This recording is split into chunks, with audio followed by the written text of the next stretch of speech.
ঢাক ঢোল আর উলুধ্বনিতে চলছে দুর্গাপূজার মহাসপ্তমী। এর মধ্য দিয়েই আনুষ্ঠানিকভাবে যাত্রা শুরু হচ্ছে দুর্গাপূজার। 2025 সালে এবছরই সবচেয়ে বেশি মণ্ডপ ও মন্দিরে পালিত হচ্ছে দুর্গা উৎসব।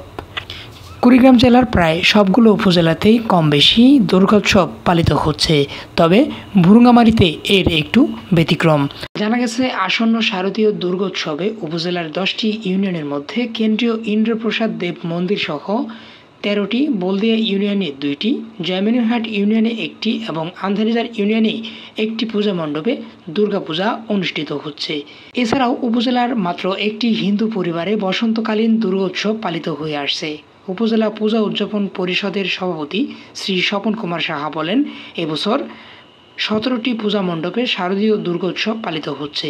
27 সেপ্টেম্বর শুক্রবার মহাষষ্ঠীর মধ্য দিয়ে 4 দিনব্যাপী দুর্গোৎসব শুরু হচ্ছে। প্রশাসনের পক্ষ থেকে নিরাপত্তার বিষয়ে পূর্ণ আশ্বাস পাওয়া গেছে। আমরা আশা করছি প্রতি বছরের মতো এবারও শান্তিপূর্ণ ও সুষ্ঠু পরিবেশে দুর্গোৎসব উদযাপন করতে পারব।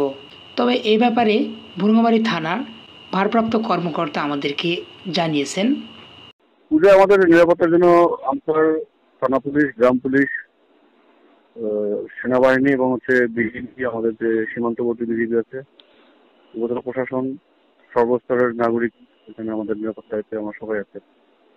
সার্বিক পরিস্থিতি ভালো আছে আমাদের। আর এই মুহূর্তে এবছর আসলে কতগুলো মণ্ডপে আসলে পূজা উদযাপন হচ্ছে ভুরুঙ্গামারীতে? 17টি। কুড়িগ্রাম জেলার সবচেয়ে সীমান্তবর্তী উপজেলা ভুরুঙ্গামারী, তাই এখানে নিরাপত্তার চাদরে ঢেকে ফেলা হয়েছে। নিশ্ছিদ্র নিরাপত্তা আর আনন্দঘন পরিবেশ সব মিলিয়ে যেন অন্যরকম আয়োজন দুর্গাপূজার। মোহাম্মদ আনোয়ার হোসেন, ভুরুঙ্গামারী নিউজ, ভুরুঙ্গামারী, কুড়িগ্রাম।